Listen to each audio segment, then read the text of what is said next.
What's up, everyone? If you're watching this video, it's because you are thinking about getting a Talon Pro 30 and you want to see how much you can fit in it because you think 30 liters is pretty small. I don't know if I want to deal with that. I think I probably want something bigger like an Exos 58. I couldn't find anything online. That's why I made this video. To summarize, you can fit a tent, you can fit a hammock, you can fit a sleeping bag and a trail quilt, you can fit a lot. I'll pull everything out in a second, let you see it. Let's do this. When I walk up in the club and sing, everybody want to know my name. Yeah, here comes the glass road. Yeah, here comes the glass road. All right, let's pull this thing apart and see what we got in it. I've got my rain fly for my tent. I had to separate it because there's too much in this bag. I've got tent poles. I put them in the side. On my Variant 37 tent that I had, or bag that I had before, I couldn't put my tent poles in it because it wasn't big enough on the side. That's the nice thing about this. So I've got on the other side, undo the compression strap, water filter. That's a pretty good size one. That's for like a whole group. Yeah, that's gone. It's done. I pulled everything out of there.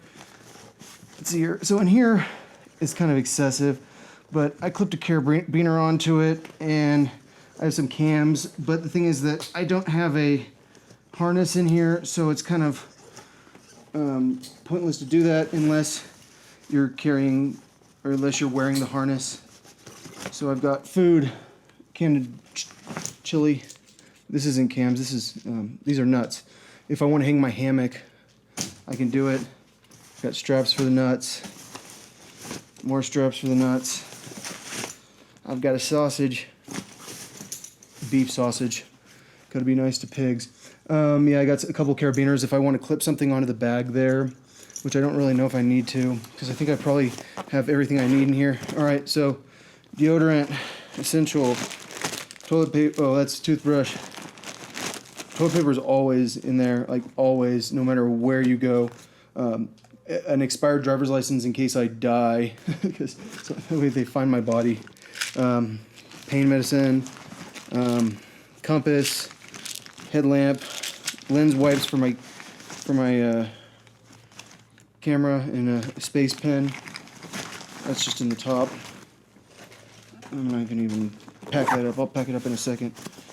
All right, let's see what's inside. Oh yeah, so the water pouch area is in the back. It can get kind of, you think that's going to make it easy to get it out of there, but it's not because of these straps right here, but it's still nice that it's back there because it keeps it out of the pack. Inside, I've got a bowl for the dog, a bowl for me. That's also my plate. I've got 3 granola bars. I've got my footprint for my tent that goes underneath my tent. I've got my tent.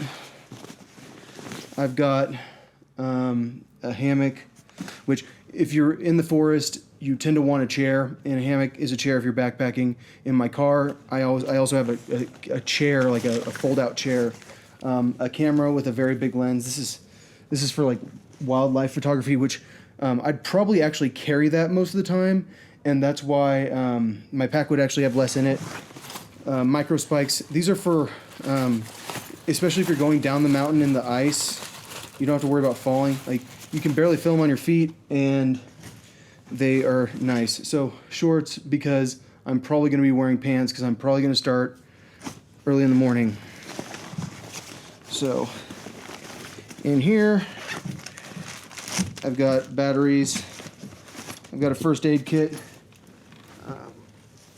This is actually rope. Like, it rolls out. It's very thin, but it's nice to have around in case of emergencies. It's not a spork, it's a spoon and a fork, which is probably better, but I don't know how long I've had that thing.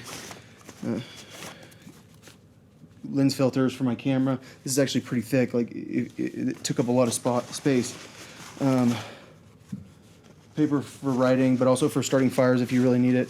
And a Leatherman from my daddy. I inherited it. It's probably too big. I'd prefer a smaller Leatherman. It's a whole ½ pound, almost. All right, so that's everything except for when we get out the sleeping bag, which is I have to pull out everything from that, or at least like half of it from that pouch in order to get my sleeping bag in there, because I have because my sleeping bag's too big. Because my sleeping bag's not just a sleeping bag, it is how I don't freeze to death. So as I'm looking at this, I'm thinking this is going to be really annoying if I have to get this thing out. So, but because there's so much in my bag already, but I don't have to pull everything out. I just have to pull out the top stuff. Anyway, so there's a down jacket, which is pretty much a very warm jacket. There's a Hammock Firebelly, which can be a sleeping bag on its own, but it can also be kind of like a jacket because it's a poncho, and it's also really nice to have, especially if you have a hammock just sitting on top of it, or putting it partially on top of you. And then I have a 20-degree bag, a big Agnes Sidewinder sleeping bag, and that is what I fit in there. Oh, a beanie for cold weather, extra pair of underwear, extra pair of socks, and that is everything. That's actually everything. So yeah, is it enough for an overnight trip? I think it's enough for an overnight trip in probably 10-degree weather, maybe 0-degree weather. Yeah, but I don't have a stove in there. I'm gonna get a stove. I don't have a sleeping pad in there. I'm getting a sleeping pad like very soon, and I'm pretty sure I could have fit my sleeping pad either in the front pocket, or I can attach it to my bag with a carabiner, because the pad is so light anyways. Like if you're gonna attach things with a carabiner, you don't want it to be heavy. But I could also maybe fit something in here a little bit, but I don't know. I'm pretty sure I can fit those two in there also, but I don't know. If you're not carrying lens filters, which I don't need them really, you can carry a lot more. As weird as it sounds, suddenly I can carry a sleeping pad almost. All right. Thanks for watching.